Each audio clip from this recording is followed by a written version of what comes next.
Hello mga Kadison Farm Vlog. So ngayong araw na to, nandito kami sa aming farm kasi nagpa-spray po kami sa aming tinanim na mais. So ayan guys, andito pala ako kasi nga ako yung videographer ng kapatid ko ngayon. Pasensya na po kayo sa ano ko guys, tinig ko kasi nga galing kami sa youth camp namin for 3 days and then kahapon lang po kami nakabalik and this morning andito na kami sa farm kasi nga nagpa-spray yung papa ko and medyo malaki talaga yung area namin dito guys. Kabali kami pala yung caretaker dito. And yung mga tanim po na saging dito is kami po mag-aani. Di po kami magbibigay sa owner nito yung. And guys, bali 2 tao lang pala yung nag-spray dito sa farm namin. Yung cousin yung tawag nun. Kapitbahay namin saka yung kuya ko and malapit na po silang matapos guys. Kasi nga kaninang umaga pa po sila nag-start and ngayon almost 12 PM na. So ayan, nilagyan na namin ng isang cup ng medisina. Ito yung tinatawag na Todo Max, isang lata lang ng sardinas o cup. Namin ng isang lata ng tinapa. Ito talaga yung size. Isang lata ng tinapa. Lata ng sardines. Bali pag mapuno ito guys, okay na to pang lagay doon. And then ito pala yung inipon nila na tubig dito pang spray. Kalahati na lang siya. Pero wag po kayong mag-alala guys kasi may tubig pa po dito sa container namin. Yan. Bali natapos na pala to dito. Yan. Andun na lang sila sa pinakadulo na lang. Malapit na tong matapos guys. Then tignan nyo naman yung ating panahon ngayon. Medyo paulan o mainit. Di ko naintindihan yung weather natin. Magdagay din pala kami dito ng abono.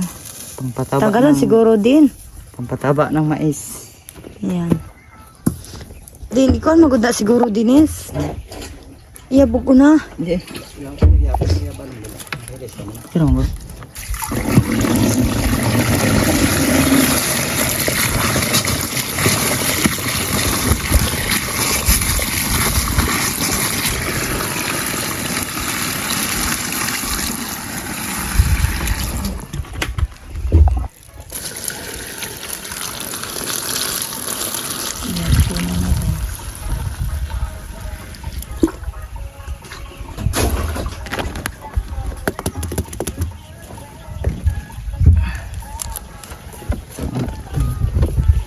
Kailangan siyang halo-haloin guys.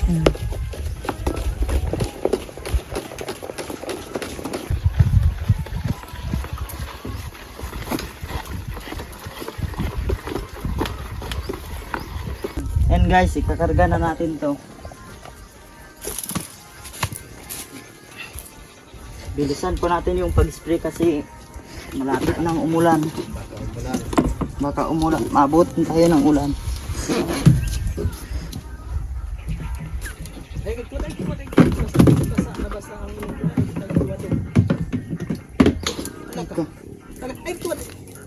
Wala guys, naputol.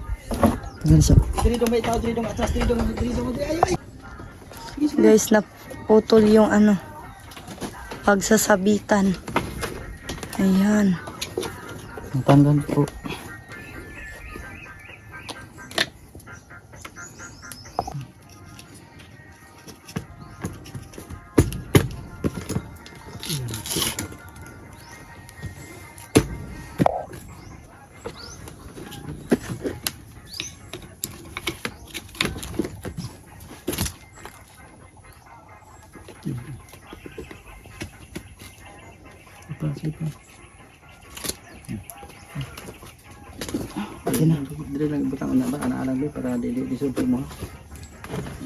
So ngayon punta na po tayo sa ating area.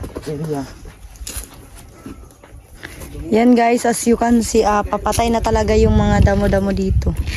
Sobrang bilis guys kasi nga sobrang effective ng ating mga fertilizer. Wow, mga pangpatay. Yan.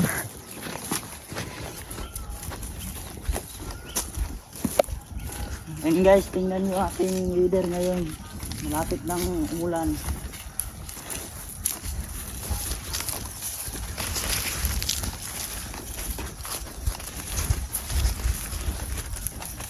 So, ito pala ang hindi natapos na nag-spray. Hindi natanggal ng tubig. Hala. Nabalik na ulit namin kasi kanina natanggal na naman. Ay, nako.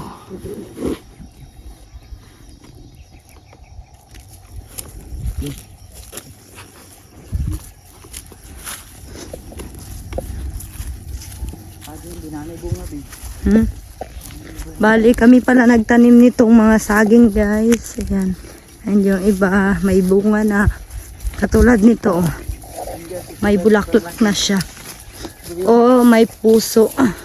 Kasi sa Bisaya, ito yung tawag namin na puso. Unsa nga saging din?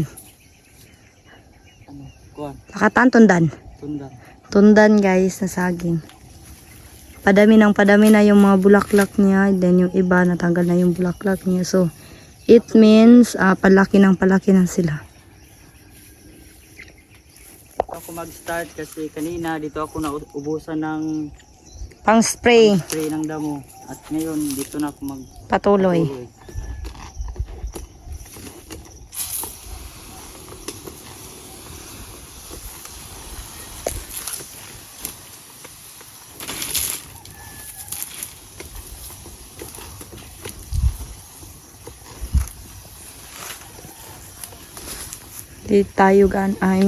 Di tayo lalapit, guys, kasi nga medyo di maganda sa ating katawan to.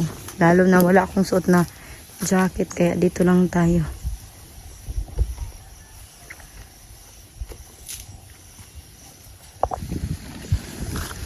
Yan, guys, sumang lakas ng hangin.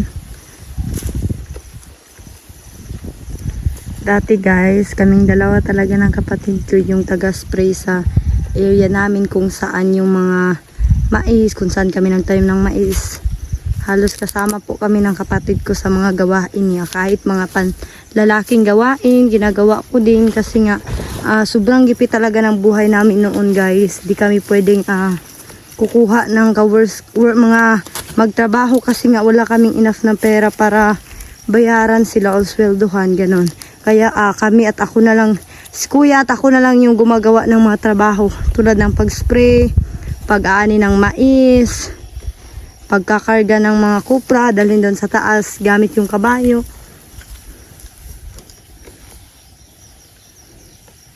Pero ngayon, guys, medyo okay na yung financial namin. Kaya ayan, pero di gaano marami yung nagtatrabaho sa amin, bali. Tumutulong pa din yung kapatid ko, pero ako, guys, di na ako pinapayagan ng papa ko. Kasi nga, di rin to maganda sa health ko.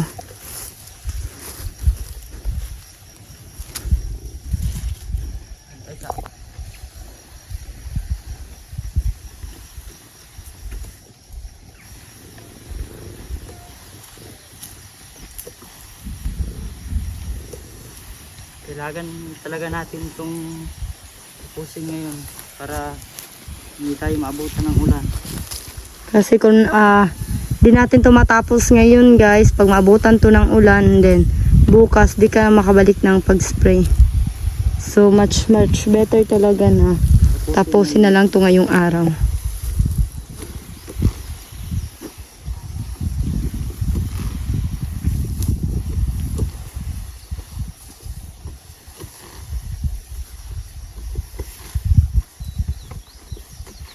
Buong oras namin, guys, or yung time namin, nakafocus talaga kami sa farming. Lalo na yung papa ko, mahilig talaga siya sa pagtatanim. Like yung mga mais, mga saging, mga vegetables. Kaya minsan lang talaga kami makapag-stay dun sa taas. Yung bahay namin malapit sa kalsada. Kasi nga everyday talaga kami nandito sa farm. Lalo na pag may maraming gawain dito. Babalik lang kami dun sa taas, guys, pag wala nang trabaho like you. Tapos na, lalo na yung maisa namin ngayon, ang daming mga damo, guys. Kailangan talaga tong patayin para maging mataba yung ating mga tanim na mais. At para, syempre, malinis tingnan, ganun. Tingnan nyo, marami na kaming natanim na saging. Then, yung mga puno ng niyog din dito, I don't know kung dwarf to. Basta, di naman sila gaano mataas guys. Di rin gaano short. Pero may mga bunga na sila guys. Bali yung owner nito kaka-harvest lang last week. Nandun pala sa kabila yung neighbor namin nag-spray. Yung brother ko naman dito siya na side.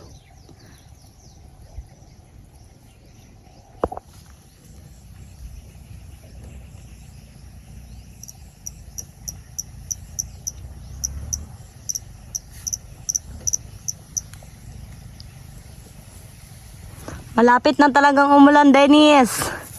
Kaya nga, bilisan natin para hindi tayo maabusan.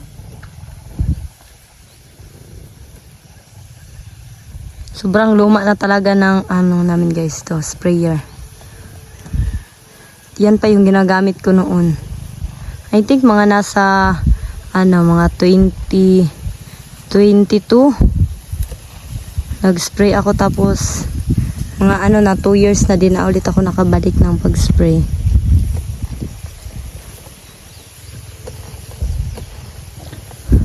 Or 2023. Matagal na talaga guys, din ako nakapag-spray.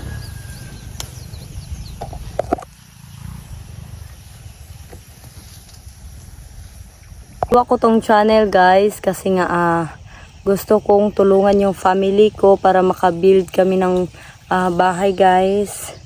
Kaya naka-decide ako na gumawa talaga ng channel para sa family ko. Kasi nga marami din sa inyo nagtatanong ba't di na lang ako gumawa ng sarili naming channel about sa farming. Kasi nga madami din sa inyo nagsasabi na palitan ko yung pangalan na Donna and Andre. Pero ayaw naman pumayag na Andre guys. And isa pa, yung account na Donna and Andre, sa aming dalawa talaga yan. Pero sa about, kung magtatanong naman kayo sa mga sahod namin guys, or sa sahod ko from Donna and Andre na channel, ako lang po talaga yung kumukuha, or wala talaga akong kahati guys. Halos si Andre pa nga yung tumutulong sa akin eh. Then kahit piso po, di po niya wala po siyang makukuha sa akin. Kaya ayan, wag po kayong mag-alala kasi gustong gusto din ni Andre na tumulong para makapagpatayo kami ng bahay. Kaya sinabihan ko siya na gumawa na lang ako ng isa pang channel para sa family ko. At syempre, kahit kunti lang yung sahod ng kapatid ko dito or yung sa account ng family ko, ang importante may pangdagdag tayo, di ba? Kasi ngayong panahon ngayon guys, sobrang hirap talaga maghanap ng pera. Lalo na may marami ka pang mga gastusin sa bahay, ganon. Alam nyo naman na yung family ko, walang silang di na po sila nagtatrabaho sa mga kapitbahay namin kasi nga sinabihan ko na lang sila na suportaan na lang nila yung pag-vlog ko. Ako na lang bahala sa bahay, like yung pagbayad ng kuryente, pagbili ng mga groceries, pagbayad ng tubig, ganon, expenses namin araw-araw. Halos ako na po ang nagbabayad lahat guys. Kaya sabi ko sa family ko, suportaan nyo lang ako, maging okay ng lahat. At ako na bahala. And I'm so happy guys kasi nga ang daming yung nagsuporta sa amin, lalo na sa family ko, and it's a big help na po para sa amin. Kaya maraming salamat talaga sa mga solid supporter ko dyan, sa mga silent viewers ko. Thank you so much po guys, and God bless. Trabaho man yung family ko ngayon guys, pero sa farm na lang namin. Di katulad nung dati, halos araw-araw sila nakatrabaho dun sa mga kapitbahay namin, like yung pagtrabaho sa kupra, ganon, paglulugit. Marami pang iba guys, yung kapatid ko nga araw-araw din nagkakarga ng mga kupra o mga saging dalhin doon sa taas. Then okay din naman yung sahod niya, kaso nga lang, okay naman yung income niya. So nga lang, sobrang talaga guys, sobrang nakakapagod talaga kasi nga palagi kang sunod ng sunod sa kabayo. Papunta mo, babalik ka naman, papunta, pabalik, ganun guys. Kaya ayan, sinabihan ko siya na pagpatuloy mo lang yung pag-vlog mo kasi nga maraming din naman tayong mga supporters na gustong handang tumulong sa atin. Kaya ayan guys, suportahan nyo tong Dison Farm vlog namin guys, para naman makapagpatayo na kami ng bahay. Ubos na yung tubig ng pang spray. Karga ko na patay ng dami. Then para mapatay, di lang para sa damo to guys, para mamatay din yung mga insekto na dumidikit sa dahon ng natin. Like yung kumakain ng dahon ng mais natin para mapatay din. Kailangan sprayhan. Yung kapatid ko guys, sobrang dami niya talagang alam about sa farming. At syempre ako din kasi nga dito kami, ito yung kinalakihan namin. Dito kami lumaki sa farm. Kaya halos lahat ng mga gawain sa farm, alam na talaga namin. At syempre kung alam namin, kayang-kaya din namin gawin. Ayan, ubos na guys. So ayan, babalik na naman ulit yung kuya ko para magkuha doon ng mga tubig pang spray. And yan yung sign para pagbalik niya mamaya guys, doon siya babalik. Kasi doon din naman siya naubusan ng tubig pang spray. Pagod. Pero laban. Kahit pagod, laban pa rin. Ayan guys, mataas na pala yung ano namin tanim na mais. Ayan.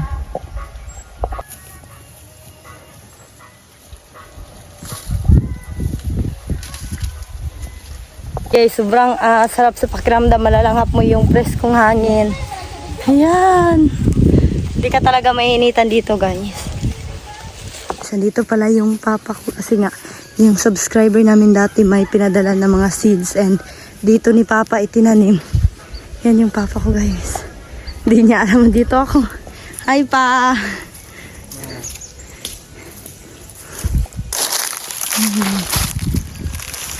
Ano yung tinanim mo dito? Ate, tinanim na pala ni papa yung pinadala mong seeds. Ngayon lang ulit namin to natanim. Kasi nga sa sobrang init and then di naman siya pwedeng itanim kasi sobrang init. And then this week lang talaga may ulan. Do? Sitaw na pa? Sitaw. Dili sitaw bilahi. Ha? Dili sitaw. So, ito pala yung tinanim ng papa ko guys. Unsa ni siya pa? Palaya. Kane? Kanang beans niya kuan. Dili pa okay niya. Oh. Turok na. Unsa ni siya? Beans gani ang pangalan. Beans daw to guys. Kato nasa ubos, kalabasa. Ang palaya. Then, yun yung nasa, ano guys, baba is yung kapayas. Kapayas, kalabasa. Sobrang taba ng lupa dito guys, as you can see, di ba? Bagyo beans. Ha? Bagyo beans. Then, may dahon ng sibuyas din na tinanim si Papa dito. Be, Yan kayo. yan yung mga seeds. Pag ginaman ipaturok. Wala pa gani. Dagan Dami pang mga tirang seeds guys. Na kailangan ita mo itanim. ndong lungim. Abi na kung kandong murag lisog. Be, Kalabasa eh. Hindi rin kalabasa. parang ano yung, Okay na siya ito. sa yuti pa. Yung buton niya guys, parang ano daw. Parang liso ng kalabasa. Tinibi ang ano sabi ka na biyo. Katun. Or buto ng kalabasa. Ito pala yung Ang kuan be, turok. dahon ng sibuyas namin. Ang upo be na rabay tudlo na biyo. Ito pala yung upo na tanim guys. Ayan. Ang cute.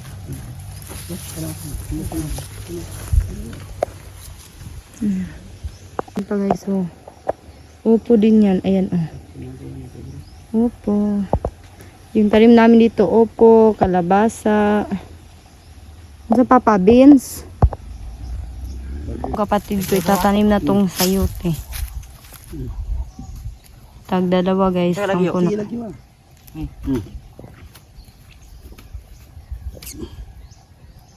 Wala. Mukatay mo garo na sa iyo tabi no. Ano ba? Mura may sagwan pa sitaw. Na. Sobrang taba ng lupa.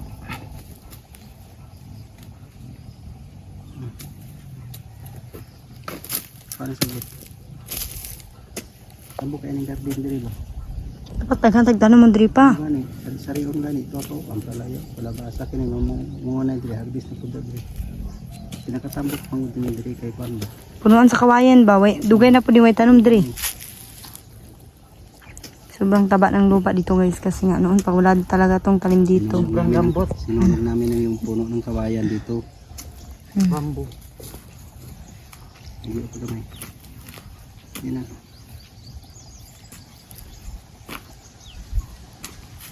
Dapat talaga guys marami kaming natanim dito ng mga gulay kasi nga sobrang taba ng lupa. Siya tikit ko na parang ano yun. Bilang kutob pa. May lagyo bi, lagyo dong. Dali. Babaw pa na yan.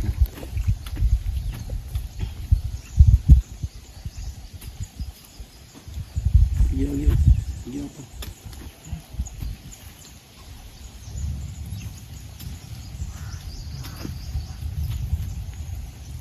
Di na to kailangan bisbisan pa ang tubig guys kasi pag umulan mamaya, alam kong ulan to mamaya kasi nga ngayon pa lang makikita mo na talaga yung ulan guys. Ayan.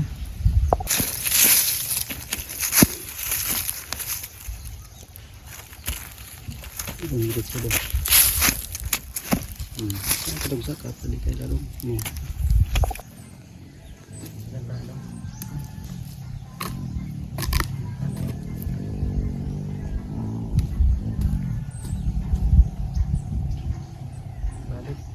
Balik po kaya na lang natin yan. Ito.